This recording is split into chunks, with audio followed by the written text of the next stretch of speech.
In recent years, Sabah al-Ahmad al-Sabah had become recognized and relied on as a regional mediator.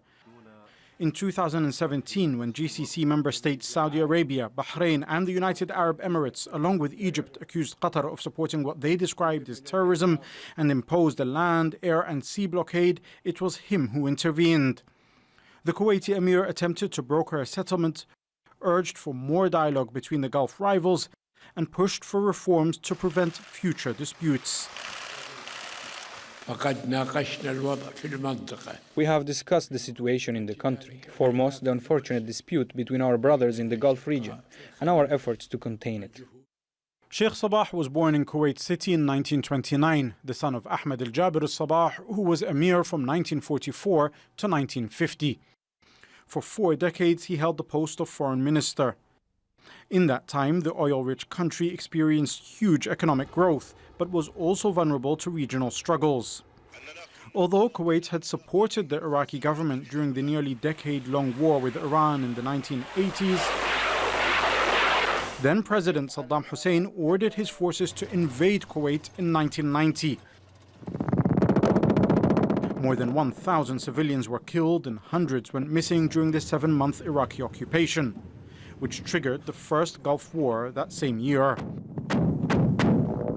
After a US-led air campaign forced Iraqi troops out of Kuwait, Sabah was closely involved in rebuilding his country, and in 2003 he was appointed Prime Minister. At the time, it was widely expected that his next role would be that of Crown Prince. But in 2006, then Emir al-Ahmad al-Sabah, his half-brother, died. A new Emir, Saad al-Abdullah Salim al-Sabah, was sworn in. Almost immediately, concerns were raised over the state of his health and sparked what appeared to be a power struggle within the royal family. After a tense 9-day reign, the Emir abdicated.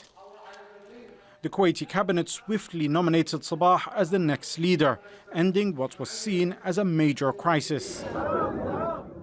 In 2015, a suicide bomb exploded in a packed mosque in the east of Kuwait City, killing 26 people. The Emir immediately rushed to the mosque despite security warnings, sharing his sympathy with the people.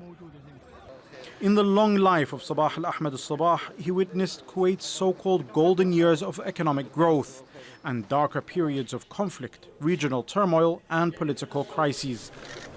Towards the end, his well-honed skills in diplomacy and mediation were increasingly relied on by other Gulf states, a role he appeared to welcome, and one that will be missed.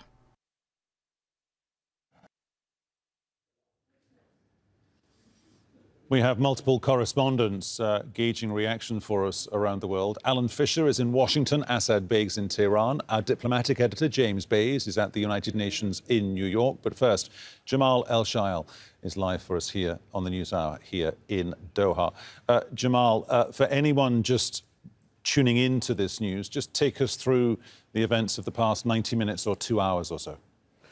Well, earlier on in the day, Peter, there were those initial rumors or reports that the ailing Emir had indeed passed away. Obviously, a lot of people waiting to hear that confirmation, and it was roughly around 90 minutes or so ago that, or maybe just over that Kuwait State TV broke from its usual programming schedule and started broadcasting verses from the Holy Quran, something that is customary in this part of the world once a death is about to be announced. Obviously, even though it was expected at some point that the Emir was, because he was in such bad health and because of his advanced age, it didn't really, or it hasn't really softened the blow, so to speak, because of the huge shoes that the late Sheikh Sabah al-Ahmad al-Sabah filled, somebody who was not just the leader of one of the Gulf Cooperation Council states, not just a regional player, but somebody who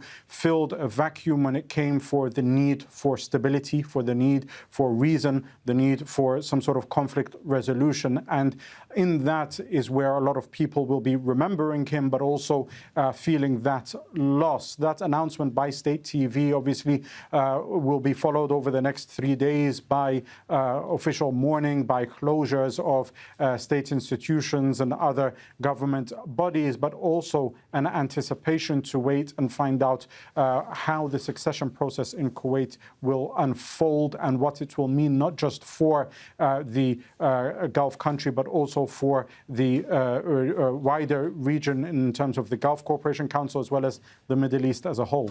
What's the process of mourning and moving on and remembering, which must happen in tandem as well, I suppose? What's that process going to show us over the coming days?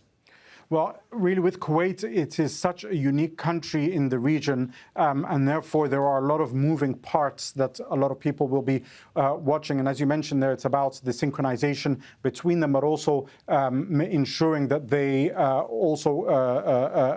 each one of them is in agreement with the other and complements the other is the word I'm looking for here. And what you're looking at with regards to Kuwait, you have a monarchy, but you also have a functioning parliament, which does have significant say as to how the country is ruled. So whilst there is an heir apparent, Sheikh Nawaf al-Sabah, the brother of the late Emir, he is 83 years old, and that heir apparent, once he assumes, if he is to be named as the Emir after the elders of the Sabah dynasty meet, that name then has to get approved by the National Assembly, which has in the past rejected an Emir. In fact, the predecessor of the late Sheikh Sabah, al-Ahmad al-Sabah, only lasted for a few days before the parliament removed him because of health concerns there. So it's not necessarily a given just because there is a named heir apparent that he will rule, albeit likely that he will, but it's not necessarily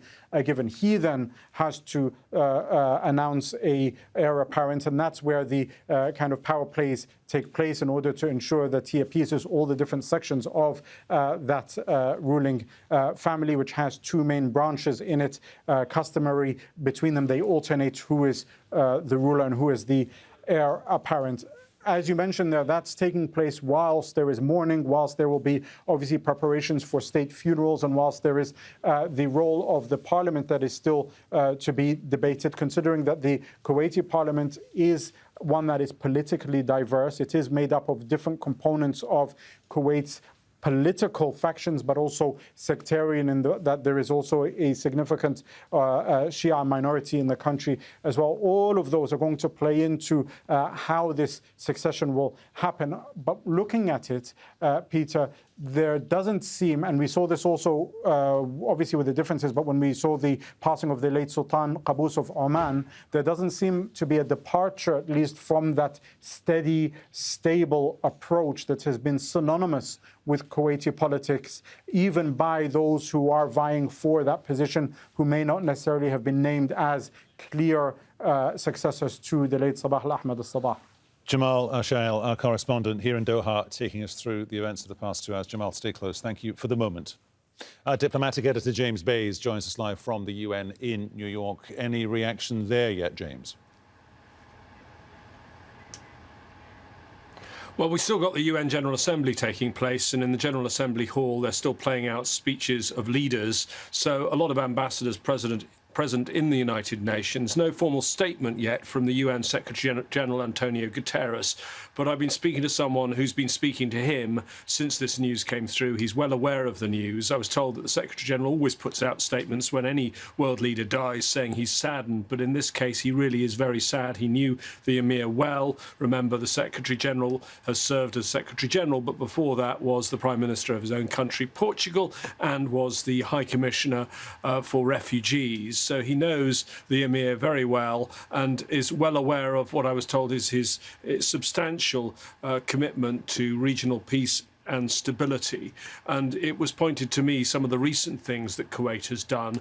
Kuwait at the end of last year finished 2 years on the UN Security Council, and during that time They had a key role with regard to the war in Yemen because they were able to speak to the UAE and to Saudi Arabia because of their close links in the Gulf. They were able to pass messages to Iran, and they played a key role, I think, in the Stockholm Agreement, which led to at least a part of the puzzle being fixed, not completely fixed with regard to the port of Hodeidah. But of course, the efforts at a wider peace are still something that's eluded the international community. Also, Kuwait, when it was on the Security Council, took the role of one of the countries that did the coordination on humanitarian affairs with regard to Syria. And I'm told that even now, Kuwait is missed because people valued Kuwait's very astute diplomacy. Kuwait's ambassador on the Security Council, Kuwait's then foreign minister, that's now its prime minister, and they very much were following in the tradition of the Emir, because although he was only the Emir since 2006, this is a man who's been on the world stage for decades. He was his country's foreign minister from 1963, and in fact, he was the foreign minister here at the UN at the ceremony when Kuwait joined the United Nations in 1963, and he was also in his role as foreign minister when the Gulf Cooperation Council was set up. So he is a symbol, I think, of continuity and stability in a troubled region. That's the big picture. Let's just get to one little anecdote that's worth telling you, which is from one of my colleagues here at the UN Bureau for Al Jazeera, one of our cameramen here. And a few years ago, he was asked to go and film the Emir. The Emir has a property in New Jersey, and they were asked to go and film the Emir having a meeting there. And when the camera crews and the photographers turned up, they knocked on the door, they were beckoned in, and yet the Emir at the top table said, "No, come and join me." And he let the cameramen and photographers join him for a meal. So I think a little view, I think, of the human side of this man. Thanks for that story, James, and thanks for your reporting. We'll talk to you in a bit, I'm sure. Live now to Washington and our correspondent there, Alan Fisher. Alan, I mean, good relations, clearly, between the royal household in Kuwait City and whoever is sitting US president, at least going back to when, I think, Iraq invaded Kuwait, 91, 92. That's right. But the relationship is complicated. There's been no official reaction yet from either the White House, the President, or the State Department. But the Americans will be well aware of how ill the Emir was. It was an American military hospital plane that flew him from Kuwait via Germany to Minnesota in July. That was outfitted with a complete medical team, an expert medical team. Now, landing in Minnesota, you would expect that he went to the Mayo Clinic, one of the world's top hospitals. No confirmation from the hospital that he was there. And since he arrived there in July, we know that he had an operation the day after he arrived. But since then, we've had no update on his medical condition. We don't even know yet if the Emir was still in hospital and was actually in Minnesota when he died. As I say, the relationship between Kuwait and the United States has been complicated in recent years. Certainly, there is a great groundswell of appreciation towards America in Kuwait. That stems back to 1991, and of course that is when there was the international coalition led by the first President Bush, who expelled the Iraqis from Kuwait in a war that lasted just 3 days. And it's perhaps unusual that on the ground in one part of the Middle East there is this affection for the Americans. But over recent years, things have become slightly more clouded, particularly with Donald Trump in the White House. There was concern in the White House that the Emir was building relations with Iran. There was concern that they did not immediately support the United States when it pulled out of the Iran nuclear deal in the way that Saudi Arabia and also Israel did. There was concern as well that the Emir was also building bridges with the Chinese too. But the President decided that he was going to honour the Emir, and about 10 days ago here at the White House there was a ceremony where in his absence he was awarded the Legion of Merit. It's one of the highest honours that can be given. It is presented solely at the discretion of the President. What is interesting is at that event, Donald Trump suggested that Kuwait might well be the next nation to recognise Israel in the way that the United Arab Emirates and others had done so. That was immediately discounted by the Kuwaiti side, well aware of the strength of feeling, not just in the National Assembly in Kuwait City, but also on the ground in Kuwait itself. So although there is this deep affection, there is this great connection between the two countries. And remember, there are somewhere between 13 and 20,000 American troops based in Kuwait, depending on whose numbers you believe. And the Americans still see that very much as a strategic part of their Middle East expansion, their Middle East efforts. Expansion is perhaps the wrong word, but their Middle East presence is perhaps a much better word. There has been this complication over recent years. What will be interesting now is to see how that develops, first of all, after the election here on November the 4th, and of course, whoever is put into the prime position in Kuwait itself. OK, Alan, thank you very much. Asad Beg is live for us in the Iranian capital, Tehran. Asad, any reaction there yet? Not yet. We're still waiting for some reaction, but the Emir did visit Iran back in 2014, where he met President Hassan Rouhani, but also the Supreme Leader Ayatollah Ali Khamenei. Now, the relationship between Iran and Kuwait has been friendly, complicated, and at times somewhat tense. Going back to the Iran-Iraq war, Kuwait supported Saddam Hussein, in fact, allowing Saddam Hussein's forces to use 3 Kuwaiti islands to stage attacks against Iran. And at the time, the president, who is now Supreme Leader Ayatollah Khamenei, threatened Kuwait if they didn't stop helping Saddam Hussein, they could become targets. But since then, there has been increased trade, there has been diplomatic relations, and Kuwait has tried to play mediator. When the United States pulled out of the 2015 nuclear deal, well, Kuwait supported that deal and has publicly stated Iran's support for Iran's right to have a peaceful nuclear program. But again, there have been tensions. In 2011, Kuwait accused Iran's Revolutionary Guards Al-Quds force that deals with operations outside the country that they were carrying out subversive activity inside Kuwait. And in 2017, 23 Kuwaitis were arrested and accused of espionage for Iran and Hezbollah, and the Iranian ambassador was expelled. And also after 2017, Kuwait put restrictions on Iranian traders. But since then, there has been dialogue, there have been talking, there is a close relationship. 30% of Kuwait's population is Shia with historical Iranian roots. And recently, as January, when after General Qasem Soleimani was assassinated by the United States, Kuwait called in Iran's ambassador, denying any involvement, saying that Kuwait was not used by the United States to carry out that assassination. And recently, the Iranian ambassador to Kuwait has said that Iran is not seeking to use Kuwaiti soil to target US interests, and he was told by Kuwaiti authorities that Kuwait would not allow the US to use its soil to carry out attacks against Iran. So a very complicated relationship, and Kuwait has been walking that tightrope between the GCC, the United States and Iran. Asad, thank you very much. Asad Beg there reporting live from Tehran. Let's bring in Marwan Bashara. He's Al Jazeera senior political analyst. He joins us down the line from Paris. Marwan, what will the Emir's legacy, how will it be remembered? Well, you know, I think it will be remembered along 3 lines. And that actually might synthesize or summarize a lot of what we've heard from our correspondents today. And I would say they are balance, and they are stability and reform. Balance, it was born out of Kuwait's suffering from the Iraqi invasion in 1990. 30 years ago, Kuwait was basically taken over completely, became a government of Iraq until it was liberated. And since then, Kuwait has treaded a very fine line between regional and world power. And that's why when you hear our correspondent from Washington talk about relation with China, well, Kuwait is a friend of the United States, but it also became part of the Silk Road and built a Chinese project. When it comes to the region, it also balances out between, say, Iran and Saudi Arabia. Within the Gulf itself, it refused to take sides with Saudi Arabia against Qatar. So all in all, there's this legacy of Kuwait maintaining balance between the various powers and influences in the region and beyond. The question of stability was also important because, as we've said, Kuwait suffered a lot.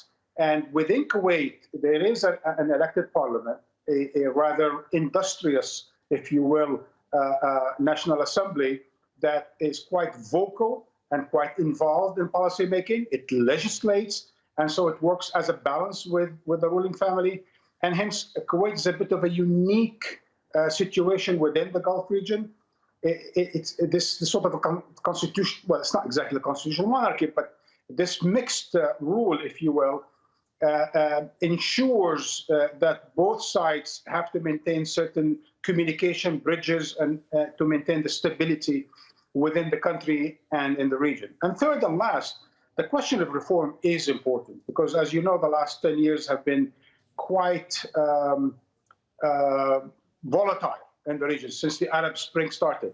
Now, to be clear, the Emir of Qatar was no champion of the Arab Revolution or Arab Spring, not at all. But he would not join the counter-revolution trend in the region. He would not send forces. He would not help dictators in a sense of against their people. And in a sense, Kuwait itself has led the way towards reform under the Emir in the sense of, for example, women entered the National Assembly. They became elected officials. There was a number of reforms within Kuwait. Of course, many think this still falls short and more is needed. But clearly, there was a clear path towards reform in Kuwait, and that was very important in a region that is thirsty for breaking out of the past repression and oppression and so on and so forth. So in a sense, reform in Kuwait was very important and became sort of a middle way between those who seek revolution and those who seek counter-revolution. OK, within that balancing act, Marwan, he is, I think it'd be fair to say, perceived, or he was perceived in many quarters around the Middle East as being a source of emollients. He was an emollient influence. You've touched on it, James Bay's touched on it, you know, the Kuwaiti/Omani involvement in the Yemeni peace talks. Granted, they've stalled a little bit at the moment compared to where they were 18, 20 months ago now. But did he carve that role out for himself, or was the Emir of Kuwait always going to fulfill that role because of the not immediate history of Kuwait, but the recent history of Kuwait? I think that's a good question, and I think both are important. One, Kuwait, as we just spoke, it did go through a lot, and hence it learned the lessons, and it became, less bold, more careful, less bullish, and more, peaceful with itself and the region, trying to build bridges and balance between powers. So it was important, and that was driven, yes, from the Kuwaiti drama of 1990, but also, the Emir, and this is quite, astounding if you think of it. He served as foreign minister from 1963 to 2003. That's 40 years of being the top diplomat for the country, and Kuwait was quite ahead of its time. Meaning in terms of the Gulf countries. It was really way up front.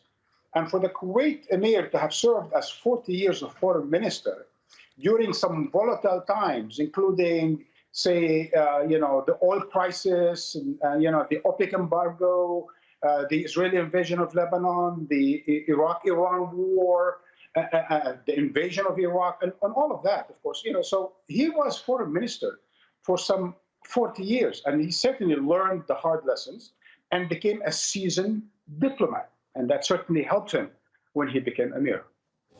OK, Marwan, many thanks. Marwan Bishara, our senior political analyst there, talking to us from Paris. Well, the Crown Prince of Kuwait is Sheikh Nawaf al-Ahmad al-Sabah al-Sabah. He's 83 years old and is the half-brother of the current Emir. Nawaf was named the Crown Prince in 2006 when the Emir came to power. The Crown Prince has been active in the Kuwaiti government for 52 years after attending university in the United Kingdom. Sultan Barakat is the director of the Centre for Conflict and Humanitarian Studies at the Doha Institute. Sultan, your thoughts at this time, please. Well, obviously, this is a very sad news. It wasn't entirely unexpected, as in the last couple of months there has been some news coming out from the United States regarding the ill health of the Emir. But nevertheless, it is sad, and I think it has left the region worse off than a few days ago. The Emir of Kuwait has been recognized for being a unique diplomat over the last 4 decades or so. First, when he served as a Minister of Foreign Affairs, but also recently as an Emir. He employed his diplomatic skills in a very special way across the region and led the mediation effort in a number of countries. But I think for us, those of us who work in the humanitarian sphere, he would be remembered as a humanitarian leader. And he was, in fact, recognized by the United Nations as a humanitarian leader. And for many years, one of his close advisors and friends, Mr. Abdullah al-Matouf, was appointed as special envoy for humanitarian affairs to the world. And that was in recognition of the amazing work that he's done around the world, and not just in the Arab region, in Africa and Latin America and elsewhere, through the Kuwait Development Fund, the many efforts of humanitarian relief and assistance that he himself led. All of those efforts, I think, will be remembered, and his work will be missed. Relations between different countries in this region, Sultan, can be at least complex. Stop me if I'm getting this wrong. From what you're saying and from what Marwan was saying to me a little earlier, it seems now that the Emir and his country was quite prepared to, and this was accepted around the region, was quite prepared to implicitly say to other countries, look, we may disagree on that big issue, but when it comes to another significant issue, say a peace process for Yemen, we have got to be in exactly the same place. And just because we disagree on other issues does not mean to say that we cannot have a positive working direction for the good of you, whoever that other country may have been, and for the good of Kuwait. Yes, absolutely. I mean, one of his qualities, I think, is the fact that he was extremely patient, and you feel with him that he's got all the time for any process that he engages in. In Yemen, his spearheading of the mediation effort, despite the fact that it did not result in a breakthrough, he was very, very persistent throughout, and he kept his door open throughout the process until the very last minutes. He kept inviting people to come back to the table in Kuwait. He also did the same with the Qatari crisis. He not only took a position where he refused to boycott Qatar, but immediately opened his doors and invited all to come to his tent, so to speak, to try and resolve the issue diplomatically.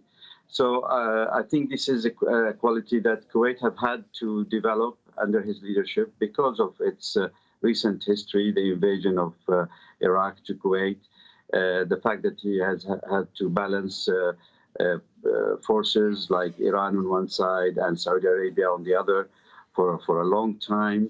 The amazing way, I think, in which he reconciled with Iraq and ended up from being Kuwait perceiving itself as the victim of Iraq to hosting the most important donor conference for Iraq and pledging considerable amount of money for the reconstruction of Iraq.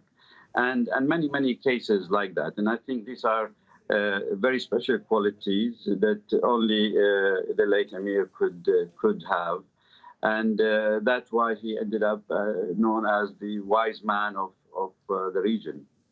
And when it comes to that reputation and that title, that pseudonym, I guess, the wise man of the region, when it got front page coverage that the Kuwaitis and the Omanis were driving the Yemeni peace process almost 2 years ago now, that was when the revelations came out, I think it'd be fair to say there was a reaction outside of this region saying, oh, the Kuwaitis are involved, oh, the Omanis are involved. But the reality is that the Emir and the royal household, their toolbox of diplomatic skills was very big because they had been around that block of Middle Eastern diplomacy several times.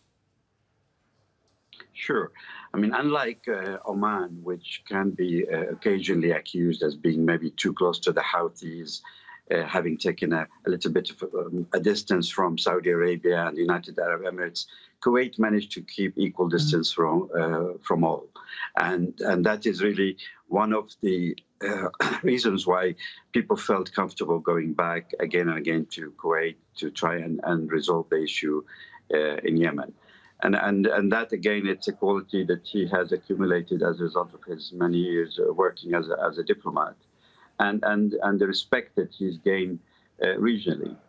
Having said so, I think there were some internal difficulties that the late Emir faced in the last few years, and some would argue that maybe following the invasion of Iraq to the invasion of Kuwait by Iraq, maybe there was a missed opportunity when the reconstruction happened, that the reconstruction focused too much and maybe too quickly on restoring the oil supplies and giving the basic economics priority, when there were many other social and economic issues that should have been tackled. And this is why, for many years, people would compare Kuwait with its neighbors and see, well, it's not really developing as fast as other capitals around in the Gulf. So if you looked at the infrastructure in Kuwait City, has taken a backseat a little bit compared to cities like Doha or Dubai or Abu Dhabi and so on. And that was blamed on the way the reconstruction strategy was managed in the aftermath of the invasion. Sultan, I'm going to interrupt you there, for which I apologise. As James Bays was explaining, the UN General Assembly is in session in New York. You're looking, you know who he is, of course, that's Antonio Guterres. We understand the UN Secretary General is offering us his thoughts on the passing of the Emir of Kuwait. In some of the most important humanitarian actions in the world. Millions of people have seen their lives saved, or their communities in deep distress because of conflict or natural disasters being assisted and protected.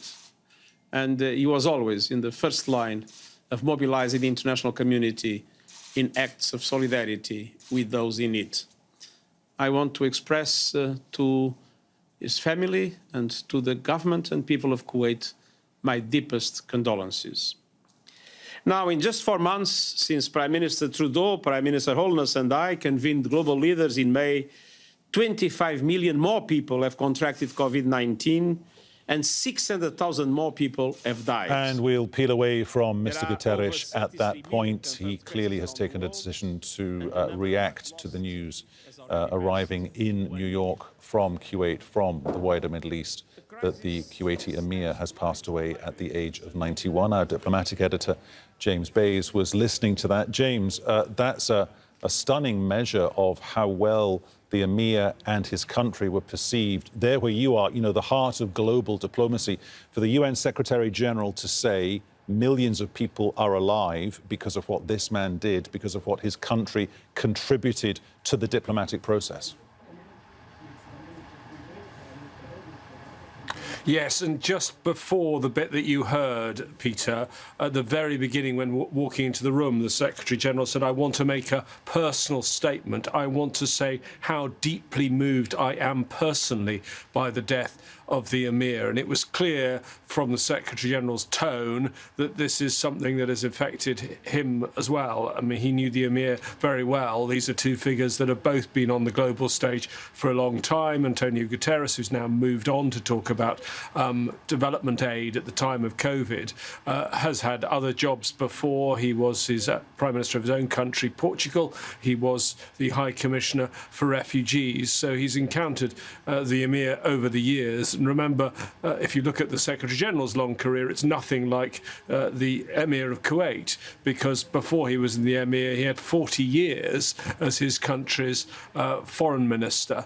And in fact, if you go back to the history of the UN, he was the foreign minister in 1963 when Kuwait joined the United Nations. In fact, there are pictures of him in New York there when the flag, the Kuwaiti flag, was flown for the first time at the United Nations. And also, when it comes closer to Kuwait's own region, the Gulf region, the Gulf Cooperation Council, which has certainly been tested in recent years, that was founded in 1981.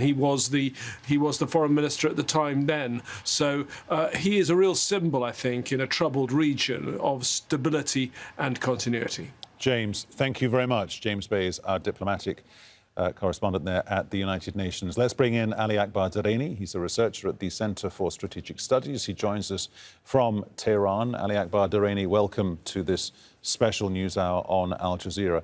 The relationship between Kuwait City and Tehran, sometimes complex, definitely always compelling. How will you remember the late Emir, and how do you think he'll be remembered in the upper echelons of Tehran? The late Emir will be remembered as a mediator. He was a seasoned diplomat who played the role of mediator in regional conflicts. But Iran and Kuwait have had a very complicated relationship. During the Iran-Iraq War, Kuwait supported Saddam Hussein's army against Iran. Iranians have forgiven, but not forgotten what Kuwait did. But after Saddam Hussein turned to Iraq and invaded Kuwait, the history changed for the people of Kuwait and its government. And Iran adopted a position of neutrality. Iran assisted Kuwait in extinguishing the fire at its oil wells. And Iran's position, as well as Kuwait's suffering at the hands of Saddam Hussein, changed the history for Kuwait. And that moment was so crucial in Kuwait's history that the Kuwaiti leadership tried to adopt a new strategy. While in the past, Kuwait has been following a strategy of bandwagoning, following the United States at the international level and Saudi Arabia at the regional level. Kuwait's suffering at the hands of Saddam Hussein taught this country a hard lesson. As of that moment onward, Kuwait followed a policy of somehow hedging diplomacy, or a policy of balancing, trying to strike a balance between the regional powers and patch up relations with big neighbors while maintaining good relations with world powers. So that was a big change for Kuwait, and from that moment onward, Iran and Kuwait have generally enjoyed friendly relationship, while there has been many ups and downs in recent years. Those big tectonic events that you're talking about, the Iran-Iraq war, that lasted 7-8 years, I think. It was utterly ferocious. The 1990 invasion of Iraq into Kuwait, the conflict that followed it, which was short and sharp. The actual war was just, what, 4 or 5 days. What's your reading as to how that changed who the Emir was becoming? Because clearly he was a different man in 1990, 1991, to the man that we saw driving the embryonic Yemeni peace process 2 years ago, 18 months ago. Then his illness, his ill health really accelerated past him. But I'm intrigued to know how that changed him and how he reacted to those events. The late Emir was foreign minister for 4 decades, and he saw tragic events and very bad developments in his country's history. And it was the Iraqi invasion and occupation of Kuwait that had the biggest impact on Kuwait's foreign policy. And it was the Emir, who was foreign minister in the past, that tried to lead Kuwait through the regional crises. And the best approach he found was to follow a new policy of trying to be a balancer. That's why the Kuwait has been a neighbor different from Saudi Arabia and the United Arab Emirates for Iran. While the governments in Saudi Arabia, the United Arab Emirates and Bahrain have been very hostile towards Iran, Kuwait has followed a different policy. It has tried to walk a fine line and trying to pacify both its big neighbors, Iran and Saudi Arabia, and avoid tensions while trying to be a mediator, trying to calm down the tensions in the region. That has been the role Kuwait has been playing in recent years. And now whether this strategy is going to continue or not will depend on his successor. I expect a smooth transition of power while the new leaders who have assumed power in Saudi Arabia and the United Arab Emirates have brought greater instability and tensions in their relations with Iran, unlike Qatar, which has been friendly towards Iran. I expect the transition of power to be handled smoothly and be done something like that of Oman. So I do not expect Kuwait to change its foreign policy, and I expect a continuation with some, probably minor changes in the short term of the same policy the late Emir followed. OK, we'll leave it there. Thank you so much for joining us from Tehran, Ali Akbar Dareni there. He is a researcher at the Center for Strategic Studies. Let's talk now to Giorgio Cafiero. He is the CEO of Gulf State Analytics, a geopolitical risk consultancy firm focusing on the Arabian Peninsula. He joins us from Washington, D.C. Giorgio, welcome back to the NewsHour here on Al Jazeera. Would the relationship between Kuwait and Washington have been so positive had it not come down to the coming together of the first George Bush as president and the now late Emir of Kuwait?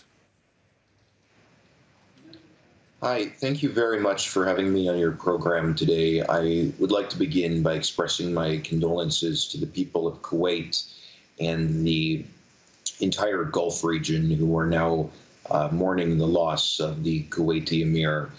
You know, prior to the crisis of 1990, 1991, the U.S. and Kuwait had a strong relationship, but there's no doubt that that conflict did so much to strengthen ties between Washington and Kuwait City. And over the past 30 years, the Americans and Kuwaitis have worked so hard together to advance common interests, which the two countries share. And Kuwait has definitely relied on the United States for security over the past 3 decades. And also when it came to so many issues, such as fighting the Islamic State in Iraq and Syria, as well as trying to push for a resolution to the GCC crisis, United States leadership depended very much on Kuwait as an important Gulf partner. I don't know if you can talk about this, Giorgio, but I'm interested in what happens as they move forward with this twin track approach almost of paying all due respect and going through a period of mourning for the late Emir, and what happens when it comes to the line of succession next. Because I think people outside the region might think, oh, well, the Crown Prince, it's his. But then there seems to be this process of meshing together a quasi-political process, because you've got politicians who have to be involved in doing more than just rubber stamping a successor, but less than saying, no, we should actually not have that person. I think it's important to keep in mind that Kuwait is a unique country within the GCC, as it is a semi-democracy, and there are strong institutions in place which will be very important throughout this transition. Right now, we all understand that the Crown Prince, the 83-year-old half-brother of the late Emir, will be the next Emir of Kuwait. However, as he is quite old, we know that he will not be on the throne necessarily for a very long time. And the big question has to do with who will be the following Emir. There is quite a bit of speculation. There are a couple of names whom experts have been throwing around for many years. With a little bit of time, we might come closer to having a better idea of who will be the next Emir after the current crown prince. Right now, from an outsider's perspective, that would require just a little bit of speculation. I think, though, going back to my point about the institutions in Kuwait, given the strength of these institutions, I think the Kuwaitis will be able to move forward in ways in which they can maintain their stability.